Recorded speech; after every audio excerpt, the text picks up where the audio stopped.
नमस्कार, आपका स्वागत है एनवीर एजुकेशन के इस यूट्यूब चैनल पर। और मैं संपत लीड आप सभी को राजस्थान कंप्यूटर शिक्षक भर्ती की तैयारी करवा रहा हूं, जिसके अंडर हम डीबीएमएस के एसक्यूएल की प्रैक्टिकल और थ्योरी क्लासेस को समझ रहे हैं। और आज का हमारा जो टॉपिक है, जिसके अंदर हम एसक्यूएल के डिलीट, एसक्यूएल के प्राइमरी एंड फॉरेन की के बारे में, तथा एसक्यूएल के जो भी जॉइंस हैं, inner joins, left join, right join और क्रॉस जॉइन, इनके बारे में पढ़ने वाले हैं। ठीक है। वीडियो को शुरू करने से पहले आप सभी से रिक्वेस्ट है कि अगर आप पहली बार हमारे इस चैनल के साथ जुड़े हैं तो चैनल को सब्सक्राइब कर लें। अगर आप राजस्थान कंप्यूटर शिक्षक भर्ती और अन्य जो आईटी विभाग की भर्तियों की तैयारी बिल्कुल मुफ्त में करना चाहते हैं तो आज ही हमारे चैनल के साथ जुड़ जाएं। और बिल्कुल मुफ्त में सभी के notes, handwritten notes download कर सकते हैं आप। ठीक है। और उनके साथ आप उनकी प्रैक्टिकल क्लासेज भी देख सकते हैं। आने वाले कुछ दिनों के अंदर आपके लिए पाइथन की क्लासेस शाम को 4 से 5 बजे के बीच आपको देखने को मिलेगी, जिसकी सूचना आपको अलग से चैनल के माध्यम से दे दी जाएगी। अगर आप इनके पीडीएफ नोट्स डाउनलोड करना चाहते हैं तो वीडियो के नीचे डिस्क्रिप्शन में आपको एक टेलीग्राम का लिंक मिलेगा, या आप टेलीग्राम में जाके सर्च कर सकते हैं एनवीरा एजुकेशन और उस चैनल को ज्वाइन कर ले। वहां पर आपको इसकी पीडीएफ नोट्स भी शेयर कर दिए जाएंगे। चलिए शुरू करते हैं।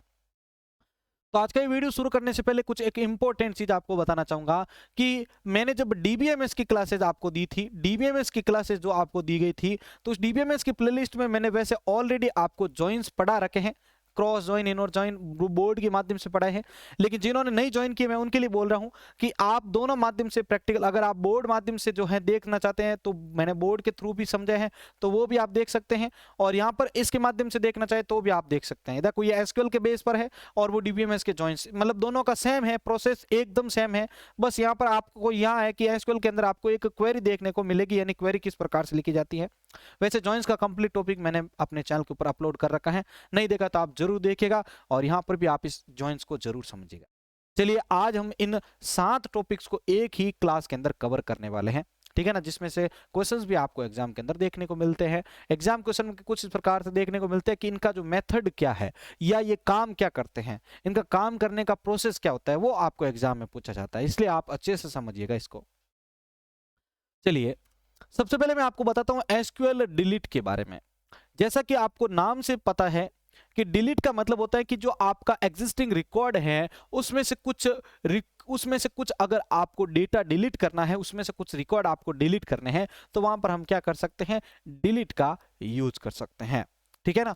अब इसका सिंटेक्स देखिए आप, फिर मैं आपको इसको एक चित्र के माध्यम से समझाता हूं। एक सिंटेक्स है मेरा यहाँ पर, यानी इसको लिखने का तरीका क्या होता है एसक्यूएल में। मैं लिखूंगा पहले डिलीट, उसके बाद लिखूंगा डिलीट फ्रॉम टेबल। ठीक है ना, डिलीट, और जिस टेबल से अपन डिलीट करना चाहते हैं उसका नाम, फिर हम देंगे वेयर कंडीशन। ध्यान रखिए अगर हम वेयर कंडीशन का यूज नहीं करेंगे तो उसका मतलब होगा ये सारे रिकॉर्ड्स को डिलीट कर देगा। लेकिन वेयर रिकॉर्ड, हम वेयर कंडीशन, अगर वेयर क्लॉज का यूज करेंगे तो उसका मतलब क्या हुआ कि हम एक स्पेसिफिक कोई एक कंडीशन, कोई स्पेशली एक कंडीशन को डिलीट करना चाहते हैं या दो कंडीशन को डिलीट करना चाहते हैं तो वे डिलीट होगी। इस कंडीशन में क्या होगा, अगर वेयर नहीं यूज करेंगे तो सारा रिकॉर्ड जो है वो डिलीट हो जाएगा। ठीक है। अब यहां पर देखिए एक इस इमेज के माध्यम से आपको समझाने की कोशिश करता हूं, जिससे आपको आसानी से समझ में आ जाएगा। यहाँ टेबल 1 है, ठीक है ना, इसमें से मैंने कुछ डेटा डिलीट किया है। पहले इसको देखिएगा, यहाँ पर रिकॉर्ड है 1 2 3 4 5 6 7, टोटल 7 रिकॉर्ड हैं। मैंने एक क्वेरी रन की है इसमें, जिसमें मैं लिख रहा हूं डिलीट फ्रॉम कस्टमर। ये कस्टमर नाम की टेबल है, ठीक है, जिसमें से मैं आईडी नंबर जो 6 है उसका रिकॉर्ड डिलीट करना चाहता हूं, यानी इस कोमल का जो रिकॉर्ड है वो मैं डिलीट करना चाहता हूं। देखिए यहां पर जब इसका आउटपुट आएगा इस क्वेरी को रन करने के बाद, तो इसका आउटपुट आएगा 1 2 3 4 5 और 7। मतलब ये हुआ कि इसमें से जो 6 नंबर का जो रिकॉर्ड था वो क्या हो चुका है, डिलीट हो चुका है। तो डिलीट का सिंपल सा आपको ये ध्यान रखना है कि टेबल में से अगर आपको रिकॉर्ड डिलीट करने हैं तो उसके लिए हम किसका यूज करेंगे, डिलीट कमांड का यूज करेंगे। एग्जाम में पूछा जा चुका है वैसे क्वेश्चन कि अगर आपको टेबल में से जो उपस्थित रिकॉर्ड में से कोई रिकॉर्ड अगर डिलीट करना है तो आप उसको कैसे डिलीट करोगे, डिलीट कमांड की मदद से डिलीट करोगे। आगे बढ़ते हैं। नेक्स्ट हमारा जो टॉपिक है वो है प्राइमरी की। वैसे की का भी अलग से मैंने पूरा टॉपिक आपको समझा रखा है चैनल के बेस पर। ठीक है ना, चैनल के ऊपर आपको उनकी वीडियोस देखने को मिल जाएगी। मैं आपको इसके लिए थोड़ा सा बता देता हूं भाई। आप अगर यूट्यूब के ऊपर जाके सर्च करते हैं कीज बाय डीबीएमएस की बाय संपत सर, तो यहां पर आपको जो है कीज के जो भी टॉपिक्स है सारे के सारे आपको यहाँ पर एक ही चैनल के अंदर देखने को मिल जाएंगे। देखिए यहाँ पर मैंने सारा कुछ आपको समझा रखा है, फॉरेन की, कैंडिडेट की, सारा कुछ आपको इसके अंदर आपको देखने को मिल जाएगा। तो जिन्होंने भी वो क्लासेस नहीं देखी है तो आप यहाँ से जाके उस क्लासेस को भी देख सकते हैं और उसका यूज आप अपने इस नॉलेज को और ज्यादा बढ़ाने के लिए कर सकते हैं। ठीक है, आ जाते हैं इस टॉपिक के ऊपर। अब देखिए यहाँ पर प्राइमरी की का मतलब क्या होता है। मैंने आपको पहले बताया था कैंडिडेट की, इसको शॉर्टली आपको थोड़ा सा वापस रिपीट कर देता हूं उस क्लास को, कि क्या होता है कि कैंडिडेट की होती है, प्राइमरी की होती है, फॉरेन की होती है। ठीक है, तो इन कीज के अंदर क्या होता है कि कैंडिडेट की का मतलब होता है कि जैसे कोई एक टेबल है जिसमें बहुत सारे रिकॉर्ड हैं, इन रिकॉर्ड को अलग अलग पहचानने के लिए, जैसे यहां पर 1 नंबर पे राम है, 2 नंबर पे कोई और है, वापस तीसरे नंबर पर राम आ चुका है। अब अगर आपको इसको यूनिकली आइडेंटिफाई करना, यानी ये दोनों अलग अलग हैं, ऐसा आपको अगर दिखाना है, तो उसके लिए आप क्या करेंगे, कुछ ऐसे वैल्यू यूज करेंगे जो डिफरेंट हो लेकिन इनसे रिलेटेड हो। तो वहां पर आप क्या करते हो कि कोई एक ऐसा एट्रीब्यूट या कॉलम जिसको आप क्या करेंगे, प्राइमरी की सेट करेंगे। तो प्राइमरी की का वैल्यू का मतलब क्या होता है कि प्राइमरी की में एक तो वैल्यू यूनिक आएगी और उसमें आप ब्रैकेट, उसमें जो वैल्यू है वो आप नॉट नल, मतलब आप खाली नहीं छोड़ सकते हो। प्राइमरी की के अंदर वैल्यू डालना जरूरी है और दूसरा है कि उसके अंदर वैल्यू भी यूनिक आना जरूरी है। तो यही कॉन्सेप्ट यहां पर आपको बोल रहा है। देखिए यहां पर a primary key is a field in a table which uniquely identify each row या record in a database table. Primary key must have contain unique values. A primary key column can not have null values. मतलब कि primary की का जो bracket होगा, जो column होगा, उसके अंदर कभी भी खाली वैल्यू को जो है उस ब्रैकेट या उस स्पेसिफिक रिकॉर्ड को, टपल को खाली नहीं छोड़ा जा सकता। दूसरा है कि उसमें हमेशा यूनिक रिकॉर्ड आएगा। यूनिक आएगा तभी तो हम उसको यहाँ पर जो है उसको यूनिकली आइडेंटिफाई कर पाएंगे। तो मैं मान लेता हूं कि यहाँ पर इस राम का एड्रेस 101 है, इसका 102 और 103, तो ये दोनों के दोनों यहाँ से इस प्रकार से डिफरेंस हो सकते हैं। तो ये है सिंपल सा प्राइमरी की का। अब प्राइमरी की को हम टेबल बनाते समय और टेबल के ऊपर आप मॉडिफिकेशन यानी ऑल्टर करते समय, दोनों के टाइम आप जो है यूज कर सकते हैं। अगर आपने टेबल नहीं बनाई है तो बनाते वक्त भी आप प्राइमरी की सेट कर सकते हैं। अब उसका पहले देखिए, अगर मैं टेबल बना रहा हूं उस वक्त, तो जैसे मैंने आपको शुरू से ही बताता आया हूं, टेबल बनाने का सिंटेक्स है क्रिएट टेबल, और एक मैं टेबल बना रहा हूं कस्टमर, जिसमें मैं पहला ब्रैकेट या पहला कॉलम जो है वो ले रहा हूं आपका आईडी। ठीक है ना, जिसमें डेटा इंटीजर प्रकार का आएगा और यहां पर मैं उसको रख रहा हूं नॉट नल, यानी ये खाली नहीं रहना चाहिए। दूसरा नेम ले रहा हूं, जिसमें मैं यहां पर ले रहा हूं वेरिएबल कैरेक्टर 20, जिसको इसकी जो है लेंथ है, और यहां पर इसको भी नॉट नल रख रहा हूं। इसके बाद में एज इंटीजर ले रहा हूं, फिर मैं एड्रेस कैरेक्टर ले रहा हूं और सैलरी डेसिमल ले रहा हूं। फिर मैं क्या करता हूं, इनमें से एक को प्राइमरी की सेट कर रहा हूं। तो डेफिनेटली यहां पर आप आईडी को क्या करेंगे, प्राइमरी की सेट करेंगे, क्योंकि आईडी की वैल्यू हमेशा डिफरेंट रहती है, यूनिक नहीं रहती है, सॉरी यूनिक रहती है, यूनिक नहीं रहती है, सॉरी डिफरेंट वैल्यू रहती है। और दूसरा क्या होता है कि उसके अंदर कोई भी अपना आईडी नंबर खाली नहीं छोड़ सकता है। तो इसलिए हमने यहाँ पर इसको बनाया है प्राइमरी की। तो इसको लिखने का तरीका है प्राइमरी की और ब्रैकेट में आप जिस कॉलम को बनाना चाहते हैं उस कॉलम का नेम। चलिए, ये तो था टेबल को क्रिएट करते समय। अगर आप टेबल में एडिट करते समय, यानी टेबल को बना दिया है आपने और वापस एडिट करके अगर आप इसमें कुछ वैल्यू या किसी कॉलम को आप अगर प्राइमरी की सेट करना चाहते हैं तो क्या करेंगे आप, तो सिंपल सा है, यहां पर देखिएगा alter table, alter table customer, यानी टेबल का नाम क्या है आपका कस्टमर, और इसके अंदर मैं एक प्राइमरी के ऐड कर रहा हूं जिसका नाम है आईडी। यानी जो आईडी है इसको मैं बाद में भी जो है प्राइमरी की सेट कर सकता हूं, तो उसके लिए आप ऑल्टर कमांड का यूज करेंगे। ध्यान रखिए, टेबल के अंदर कुछ भी चेंजेस करना है अगर आपको, तो वहां पर हम ऑल्टर कमांड का यूज करेंगे।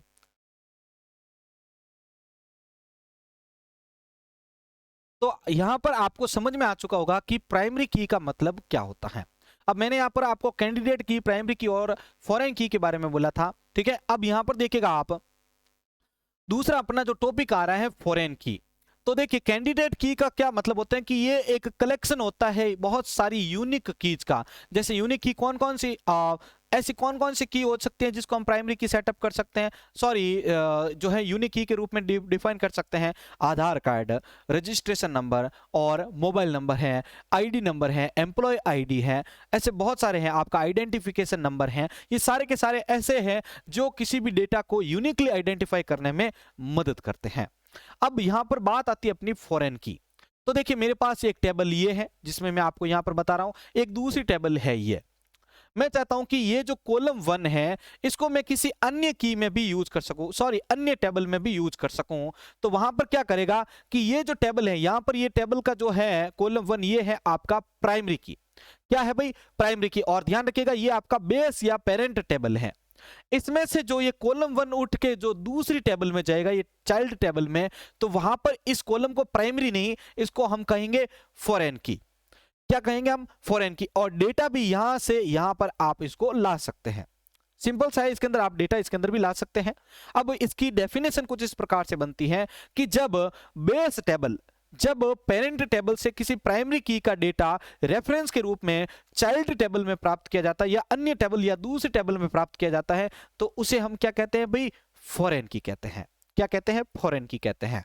वापस रिपीट कर रहा हूं इस डेफिनेशन को कि जब किसी पेरेंट टेबल में से किसी भी प्राइमरी की वैल्यू को रेफरेंस के रूप में दूसरी चाइल्ड टेबल में प्राप्त किया जाता है तो उसे हम फॉरेन की कहते हैं। यहां पर देखिए इसको प्राइमरी की कहेंगे और यहां पर क्या कहेंगे? हम इसको फॉरेन की कहेंगे। तो ध्यान रखिएगा ये दोनों डिफरेंसेस के अंदर आपको ध्यान रहना जरूरी है। चलिए अब आगे बढ़ते हैं और जानते हैं कि इसको फॉरेन की किस प्रकार बनाया जाता है किसी प्राइमरी की को। तो देखिए यहां पर मेरे पास दो टेबल का क्वेरी है, एक टेबल है कस्टमर और दूसरी टेबल है आपका ऑर्डर। अब देखिए यहां पर कि मैं यहां पर एक टेबल ले रहा हूं, मैं टेबल बना रहा हूं क्रिएट टेबल कस्टमर, जिसके अंदर एक आईडी है इंटीजर प्रकार की, इसको मैंने प्राइमरी की सेट कर रखा है। नेम है वेरिएबल कैरेक्टर प्रकार का, एज इंटीजर प्रकार का, एड्रेस वेरिएबल कैरेक्टर प्रकार का, सैलरी इंटीजर प्रकार की है। और दूसरा यहां पर अगर आप देखेंगे तो मैंने एक दूसरी टेबल बनाई है, ये टेबल 1 है और ये टेबल 2 है। दूसरी टेबल का नेम है ऑर्डर, जिसके अंदर मैं आईडी ले रहा हूं इंटीजर प्रकार की, डेट टाइप की, कस्टमर आईडी इंटीजर प्रकार की, जिसको मैं फॉरेन की बना रहा हूं। अब देखिए मैंने यहां पर लिखा है इसको फॉरेन की, क्योंकि ये वर्ड तो यूज करना ही पड़ेगा बनाने के लिए। प्राइमरी की जिस प्रकार यूज करते थे तो यहां पर फॉरेन की यूज कर रहा हूं। अब मैं रेफरेंस ले रहा हूं इसको कस्टमर का आईडी ब्रैकेट, कस्टमर का आईडी कॉलम। तो ये क्या करेगा? पहले कस्टमर को कॉल करेगा, तो ये कस्टमर पे आ गए यहां पर। अब ये कह रहा है कि आईडी, तो कस्टमर के अंदर आके ये किसको कॉल करेगा? अब यहां पर आईडी को, और इस आईडी की वैल्यू को ये यहां पर लेके आ जाएगा। सिंपल सा है कि जब एक टेबल है, ये टेबल, इसका डेटा जो भी प्राइमरी की का जो डेटा है वो रेफरेंस के रूप में दूसरी टेबल में आता है तो उसको हम फॉरेन की कहेंगे। ठीक है, तो यहां पर इस प्रकार से आप जो है इसको फॉरेन की सेट कर सकते हैं। करना क्या है आपको? जिस टेबल के अंदर आपको ये डेटा लेके आना है, जिस टेबल के अंदर डेटा लाना है, जिस ब्रैकेट में लाना है, जिस कॉलम में लाना है, सॉरी, तो उसके लिए आप उस पहले कॉलम का नाम लिखेंगे, फिर उसका डेटा टाइप, फिर लिखेंगे आप फॉरेन की, फिर लिखेंगे आप रेफरेंस, और यहां पर लिखेंगे जिस टेबल से आप डेटा लेना चाहते हैं, और उसके बाद उस ब्रैकेट में आप लिखेंगे कि आप किस कॉलम को एक्सेस करना चाहते हैं, किस कॉलम की वैल्यू एक्सेस करना चाहते हैं।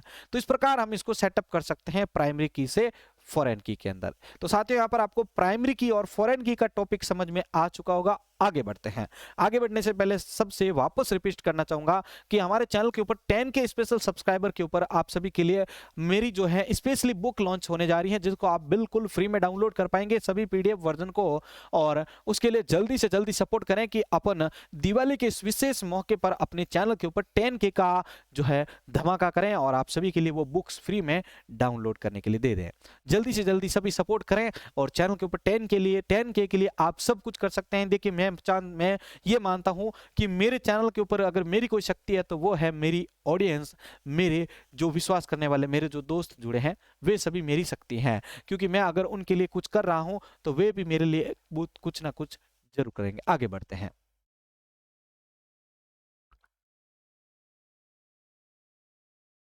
अब देखिएगा यहाँ पर नेक्स्ट हमारा जो टॉपिक आ रहा है वो है जॉइंस के बारे में। टॉपिक्स जॉइंस जो है वो मैंने अलग से आपको डीबीएमएस की क्लासेस के अंदर बता रखा था, वैसे आपको मैंने बता दिया है अभी भी कि आप अगर जॉइंस सर्च करेंगे joins DBMS joins by Sampat sir, तो आपको मेरी क्लासेज यहाँ पर देखने को मिल जाएगी। ये देखिए यहाँ पर जॉइंस की क्लासेज हैं कंप्लीट यहाँ पर आपको, ठीक है ना। तो जॉइंस की क्लासेज भी अलग से आप डीबीएमएस के बेस पर देखना चाहते हैं तो भी देख सकते हैं, और यहाँ पर भी आपको कंप्लीट में बता दूंगा। देखिए जॉइंस का मतलब क्या होता है। जॉइंस को वैसे डीबीएमएस के अंदर मैंने पढ़ाया था कि इसको इस आइकन से डिनोट करते हैं। अब होता क्या है, इस डिनोट को हम इसको करने के पीछे याद रखने का तरीका क्या है कि मेरे पास कोई दो टेबल्स हैं, ये टेबल 1 है और ये टेबल 2 है। इस टेबल में क्या है, एक है अपना आईडी और एक है अपना नेम। इसमें क्या है, इसमें भी आईडी है और इसमें है उसका फीस। ठीक है। अब मैं चाहता हूं कि आईडी नंबर 1 का फीस क्या है वो ज्ञात करिए। तो यहां पर क्या है, आईडी तो इसमें पड़ा है, ठीक है ना। सॉरी, मैं यहां पर जो है एक आईडी नेम और फीस, एक तीन आईडी और नेम इसमें है, यहां पर आईडी और फीस इसमें है, मतलब आईडी इसमें है लेकिन मुझे फीस इसमें है जो जांच करना है, या मुझे ऐसा कुछ जांच करना है कि कुछ डेटा इसमें से कलेक्ट करना है, कुछ डेटा इसमें से कलेक्ट करना है। जैसे यहां पर आईडी नेम और इसमें मैं लेता हूं सिटी, और यहां पर है आपका फीस। अगर मैं आपको क्वेश्चन दूं कि मुझे आईडी नेम और ज्ञात करना है जिसकी फीस ये हो, या मुझे ये ज्ञात करना है कि जिसकी आईडी ये हो उसका सिटी और फीस ज्ञात करना है, तो देखिए आईडी और फीस इसमें है जबकि सिटी और आईडी इसमें है। तो अपन क्या करेंगे, इन दोनों टेबल्स को आपस में करेंगे जॉइंस। तो जॉइंस ये जो होता है डेफिनेटली ये क्या करता है, दो टेबल्स को आपस में ज्वाइन करता है। इसके लिए आपको दो चीजें ध्यान रखनी है। पहला होता है आपका क्रॉस प्रोडक्ट, ठीक है, क्या था, क्रॉस प्रोडक्ट प्लस कंडीशन। ये फॉर्मूला है किसका, जॉइंस का। मैंने आपको डीबीएमएस के कंप्लीट क्लास में समझा रखा है, आपने नहीं देखा तो प्लीज आप ज्वाइन कीजिएगा ताकि वो क्लासेज आपको अच्छे से समझ गए हैं, तो यहां पर आपको समझने में और ज्यादा हेल्प मिलेगी। अब होता क्या है, एसक्यूएल में जॉइन का उपयोग दो या दो से अधिक टेबल से डेटा को प्राप्त करने के लिए किया जाता है, जो डेटा के एक ग्रुप के रूप में दिखाई देने वाला एक जॉइन हो जाता है, ठीक है ना। यानी इन दोनों टेबल से मिलकर ये बाहर जाएगा। अब यहाँ पर इस चित्र को भी देख लीजिए कि मेरे पास दो टेबल है, टेबल 1 और टेबल 2। तो इनमें से जो टेबल के अंदर जो कॉमन डेटा है उसको मैं क्या कर सकता हूँ, ज्वाइन करता हूं, तो उसको हम क्या कहेंगे, इनर ज्वाइन कहेंगे। यानी इन दोनों टेबल में जो कंबाइंड डेटा है, जो इन दोनों टेबल में जो कॉमन डेटा है उसको आप एक्सपोर्ट कर सकते हैं, उसको हम क्या कहेंगे, इनर ज्वाइन कहेंगे। यानी इसको ज्वाइन करने का तरीका क्या कहलाएगा, इनर ज्वाइन कहलाएगा। चलिए अब आगे बढ़ते हैं। आगे देखिए यहां पर मेरे पास एक टेबल है, मैं इसको इनर जॉइन को टेबल के बेस पर भी समझा देता हूं, जिसमें एक स्टूडेंट टेबल है, एक सिटी टेबल है। यहां पर इन दोनों टेबल्स के अंदर आप देखेंगे तो मैंने यहां पर सिटी को प्राइमरी की सिटी को यहां पर जो है इसके अंदर मेरे जो है फॉरेन की है क्योंकि ये यहां पर है, और यहां पर एक मैंने जो आईडी है उसको मैंने प्राइमरी की सेट कर रखा है। तो ये दोनों मैच कब करेंगे, जब इन दोनों का डेटा सेम होगा। तो मैं इन दोनों टेबल में से क्या कर सकता हूं, इस सिटी और सीआईडी को क्या कर सकता हूं, इनर ज्वाइन कर सकता हूं। इनर ज्वाइन मैं कर सकता हूं जो भी डेटा इसमें से मैच हो रहा है, और उस डेटा को मैं क्या कर सकता हूं, बाहर किसी अन्य टेबल में एक्सपोर्ट कर सकता हूं, यानी इनकी एक नई टेबल भी जनरेट हो सकती है। तो इनर ज्वाइन का सिंपल सा आपको मीनिंग याद रखना है कि दोनों टेबल में जो कॉमन डेटा है उसको आप क्या कर सकते हो, ज्वाइन कर सकते हो, और वही आपका इनर ज्वाइन कहलाता है। अब देखिए यहां पर बताता हूं आपको कि इसको लिखने का तरीका क्या होता है या इसकी क्वेरी क्या हो सकती है। तो देखिए हम इसको इस प्रकार से लिखेंगे, सेलेक्ट, और यहां पर लिखेंगे कॉलम्स, जो जो कॉलम्स आपके हैं, फिर लिखेंगे हम फ्रॉम टेबल 1 और इनर ज्वाइन कर लेंगे हम टेबल 2 के साथ, यानी टेबल 1 है वो टेबल 2 के साथ जो है ज्वाइन कर लेगी। फिर हम लिखेंगे on table 1 dot column name, यानी टेबल 1 का जो कॉलम नेम है, जैसे यहां पर देखेंगे तो टेबल 1 का कॉलम नेम क्या होगा, आपका सिटी, ठीक है, और टेबल 2 का कॉलम नेम क्या होगा, आपका सीआईडी। तो ये दोनों के दोनों टेबल क्या हो जाएंगे, क्रॉस प्रोडक्ट होंगे। यहां पर देखो मैंने पॉइंट का यूज किया, इसका मतलब क्या, ये क्रॉस प्रोडक्ट हो जाएगा, यानी गुणा हो जाएंगे आपस में, और ये क्या करेंगे, एक नई टेबल को जनरेट कर देंगे। यही होता है डेफिनेटली आपका इनर ज्वाइन। आगे बढ़ते हैं। नेक्स्ट आता है आपका लेफ्ट ज्वाइन। ये भी आपको सिंपल सा बता रखा था कि आपके पास दो टेबल्स हैं, ये जैसे दो टेबल्स हैं, इसमें क्या होता है कि ज्वाइंस तो दोनों होगी, लेकिन इसमें डेटा क्या होगा कि इसमें और इसमें जो मैच हो रहा है वो डेटा तो आएगा बाहर। ये तो सिंपल सा है कि दो डेटा जो मैच हो रहा है वो तो डेटा बाहर आ जाएगा। साथ ही क्या होगा कि अगर कोई ऐसा डेटा है जो इसमें मैच नहीं हो रहा है तो वो लेफ्ट वाला डेटा भी साथ में आएगा। तो यहां पर देखिए कि टेबल 2 है मेरे पास, इनमें से दो डेटा मैच हो रहा है वो तो बाहर आएगा ही, साथ में लेफ्ट का डेटा भी बाहर आ जाएगा। राइट का नहीं आएगा लेकिन लेफ्ट का आएगा, वो डेटा भी आपको बाहर देखने को मिल जाएगा। देखिए यहां पर कि मैं अगर यहां पर मेरे पास एक स्टूडेंट टेबल है, एक सिटी टेबल है, इन दोनों को मैंने सिटी और सीआईडी को देखकर, मतलब एक चीज तो आपको पहले ध्यान रखनी पड़ेगी कि आपको दोनों टेबल को ज्वाइन करने से पहले उनका एक ऐसा एट्रीब्यूट फाइंड करना है जो दोनों में कॉमन हो। तो देखो यहां पर सिटी और इसमें जो आपका सीआईडी, ये दोनों के दोनों है। देखो यहां पर ये आईडी जो है ये यहां पर आ चुकी है इसमें, ठीक है, ये सिटी देखो ये यहां से आई है, तो दोनों टेबल में ये डेटा है, ये मेरा मानना है। अब इन दोनों को मैं क्या करता हूं, यहां पर ज्वाइन करता हूं, यानी ये मैच हो रहे हैं दोनों। अब यहां पर क्या होगा कि इनका डेटा तो बाहर आएगा, इनका डेटा तो बाहर आएगा। कैसे, यहां पर 1 कौन है, तो मैं यहां पर देखता हूं 1 जो सिटी के ऊपर जो है, तो यहां पर आप देखेंगे सिटी आगरा है तो वो बाहर आ जाएगा। 2 कौन है, यहां पर आपका 2 भोपाल है, ये बाहर आ जाएगा, आगरा और भोपाल बाहर आ जाएगा। 3 में कौन है यहाँ पर, देखो ये 3 में है, ये 3 में कौन है यहाँ पर, ये आपका दिल्ली, तो दिल्ली का डेटा आ जाएगा। तो डेटा किन किन का बाहर आया है, आगरा, भोपाल और दिल्ली। इसके साथ कौन डेटा आएगा, मीरा खान का जो डेटा है वो भी आपका इसमें साथ में बाहर आ जाएगा।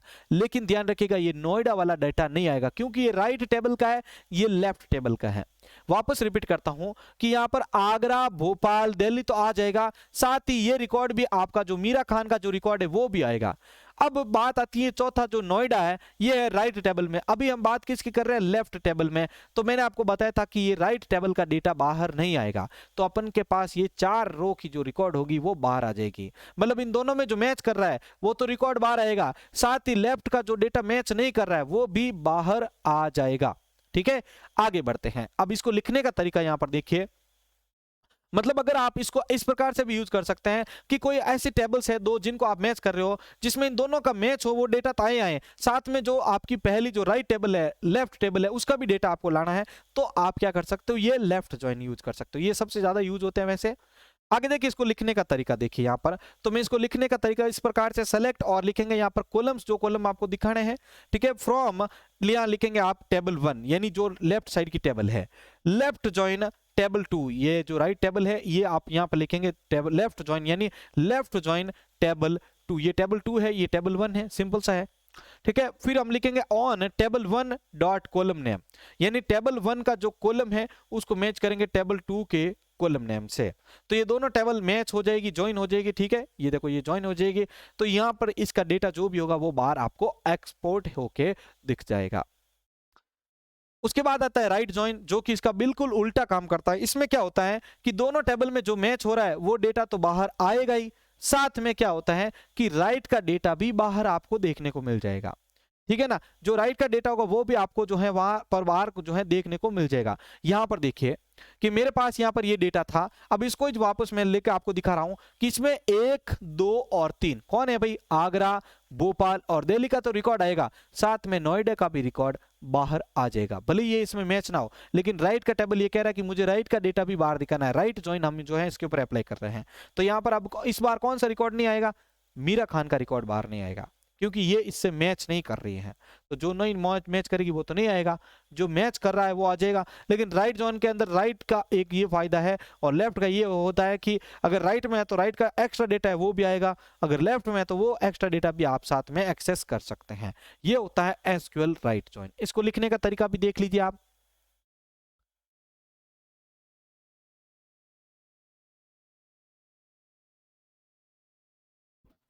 देखिए यहां पर कि मेरे पास जो राइट जॉइन है, इसको लिखने का तरीका, सेलेक्ट कॉलम्स जो आप देखना चाहते हैं वो यहां लिखेंगे फ्रॉम टेबल 1, यानी ये आपकी लेफ्ट टेबल है, राइट जॉइन टेबल 2 ये आपकी राइट जॉइन है। इसको हम ज्वाइन करेंगे इस बार लेफ्ट के ऊपर, किसके ऊपर, लेफ्ट के ऊपर जो है इसको ज्वाइन कर रहे हैं।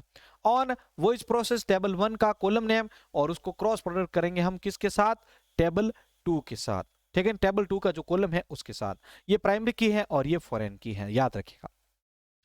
चलिए अब हम बात करते हैं यहां पर आपके क्रॉस ज्वाइन की। ठीक है, अब यहां पर देखो ये हेडिंग मैंने दे दिया है, ठीक है ना, इनर है यहां पर, वैसे ये क्रॉस ज्वाइन है, ध्यान रखिएगा ये क्रॉस ज्वाइन है, तो लिखने में प्रॉब्लम हो चुकी है टाइपिंग में, मैं आपको बता देता हूं। ये अभी हम क्रॉस ज्वाइन यूज करेंगे, वैसे इसका यूज नहीं होता है, लेकिन इसको समझने का सिंपल सा तरीका है। क्रॉस ज्वाइन क्या होता है कि दोनों टेबल आपस में जो है ज्वाइन होंगी। अब इसमें क्या होता है कि जो आपका ये टेबल है, टेबल 1 और ये टेबल 2 है, तो ये क्या करेगी, पहली रो पहले सेलेक्ट होगी, ये क्या करेगी, इन तीनों से क्रॉस प्रोडक्ट करेगी। मैंने आपको ज्वाइन का फंडा बताया था, ज्वाइन का मतलब क्या होता है कि आपका इसका है कि क्रॉस प्रोडक्ट प्लस, ठीक है, क्रॉस प्रोडक्ट प्लस कंडीशन, जो भी आप कंडीशन देना चाहते हैं। तो मैं क्रॉस प्रोडक्ट कर रहा हूं यहां पर, इसका मतलब क्या है कि ये जो पहला टेबल है, अगर मैं इसको क्रॉस ज्वाइन करता हूं तो इसके अंदर क्या होता है, देखो मैंने इसको डीबीएमएस में भी समझाया था आपको सिंपल सा, कि ये पहली टेबल का जो रो है वो इन तीनों से गुणा करेगा, फिर दूसरी टेबल इन तीनों से गुणा, फिर तीसरी टेबल इन तीनों से गुणा और चौथी टेबल फिर वो इन तीनों से गुणा। तो देखो मैं मानता हूं कि इसके अंदर आपके m रोज हैं और इसके अंदर आपके n रोज हैं, तो टोटल कितना हुआ, m गुणा n, m गुणा n, मतलब यहां पर कितने हैं टोटल रोज, 4, और यहां पर कितनी रोज है भाई, 3, तो 4 × 3 = 12 रोज। यानी अब आपका जो रिकॉर्ड आएगा वो आएगा टोटल 12 कॉम्बिनेशन के अंदर देखिए कैसा दिखता है वो, ये इस प्रकार का आपका रिकॉर्ड आएगा इनर जॉइन का। कैसे कि देखो पहले इसने राम ने, ये देखो राम ने इसको क्या किया, इन तीनों से टेबल से गुणा किया, इन तीनों रो से गुणा किया। फिर सलमान ने क्या किया, इन तीनों से गुणा किया। फिर मीरा खान ने इन तीनों से गुणा किया। फिर सरिता कुमारी ने इन तीनों से गुणा किया। ठीक है, तो क्या हुआ यहां पर, ये मीरा खान जो है वो सेम आईडी है, सरिता कुमारी, सलमान खान और राम कुमार। तो ये क्रॉस ज्वाइन का मतलब होता है कि इनको क्रॉस प्रोडक्ट कर देना, मतलब इन सभी को आपस में गुणा कर देना। तो ये आपके यहाँ पर इनर ज्वाइन का होता है। अब लास्ट समझ लीजिए कि इस इनर ज्वाइन को लिखने का तरीका क्या होता है। तो इसको लिखने का सिंपल सा तरीका है, सेलेक्ट और लिखिए यहाँ पर कॉलम्स जो आप देखना चाहते हैं फ्रॉम टेबल्स। ठीक है, टेबल 1 और उसको क्रॉस ज्वाइन करेंगे किसके साथ, टेबल 2 को। यानी आपकी जो ये 1 टेबल थी इसको क्रॉस ज्वाइन कर रहे हैं हम किसके साथ, टेबल 2 के साथ। तो इन तीनों को आपस में देखो, ये मैंने एरो से वैसे समझा रखा है और इसकी पीडीएफ भी अलग से आप डाउनलोड कर सकते हैं। तो यहाँ पर इस प्रकार हम इनको आपस में ज्वाइन कर सकते हैं। तो साथियों ये था हमारा आज का एसक्यूएल के अंदर जो है 7 टॉपिक्स को पढ़ाने का एक सिंपल सा प्रोसेस, और आपको वैसे मैंने समझा भी रखा है अलग से डीबीएमएस की क्लास में। अगर आप बोर्ड के माध्यम से समझना चाहते हैं तो बोर्ड के माध्यम से भी मैंने क्लासेज सारी ज्वाइन रखी हैं। आप जो भी टॉपिक समझना चाहते हैं बस वो आप यहाँ पर लिख दीजिए और उसके आगे आप लिखना शुरू कर दीजिए भाई संपत सर, आपको सारे टॉपिक्स ईजी लेवल में समझना शुरू हो जाएगा। ठीक है, वीडियो अच्छा लगा तो सभी प्लीज लाइक कर दीजिएगा। हमारे इस चैनल के ऊपर पहले हैं, नए आए हैं, आप पहली बार अगर जुड़े हैं तो चैनल को सब्सक्राइब भी कर दीजिए और अपने दोस्तों के साथ इसको शेयर भी कर दीजिए। ठीक है, चैनल के ऊपर जिस दिन हमारे 10 के सब्सक्राइबर हो जाएंगे उस दिन आपके लिए स्पेशली कंप्यूटर शिक्षक भर्ती की बुक्स लॉन्च की जा रही है, जो कि आपके लिए जड़ी बूटी की तरह काम करेगी, आपको उस एग्जाम में अपनी सीट कंफर्म करवाने में बिल्कुल हेल्प करेगी। ठीक है, आप हमें इंस्टाग्राम और फेसबुक के ऊपर भी फॉलो कर सकते हैं, सभी का लिंक्स आपको वीडियो के नीचे डिस्क्रिप्शन में मिल जाएगा, क्लिक कीजिए और ज्वाइन हो जाइए। चलिए तो मिलते हैं एसक्यूएल की एक और नई क्लास के साथ। जय हिंद, जय भारत।